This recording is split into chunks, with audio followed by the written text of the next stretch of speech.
রিকোয়েস্টে আজকে আমি খেতে চলেছি সারাদিন শুধুমাত্র নীল নীল নীল রঙেরই খাবার। প্রথমে আমি ভেবেছিলাম যে ব্লুবেরি দিয়ে স্টার্ট করবো ভিডিওটা, বাট সেটার দাম দেখে আমি উল্টো পায়ে ফেরত চলে আসি। তারপরে পেয়েছি আমি ব্লুবেরি ফ্লেভারের ড্রিঙ্ক, এইটুকু বোতলের দাম 70 টাকা।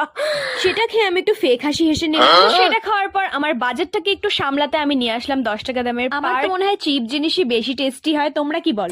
তারপর আমি ডিরেক্টলি আমার ফেসে ভিটামিন ডি নিতে নিতে তোমাদের জন্য আমার কাছে রয়েছে একটা ব্লু স্পাইরাল ক্যান্ডি, যেটা খেতে দারুণ ছিল। তারপরে একটা স্টোর থেকে নিয়ে নিলাম নাচোস।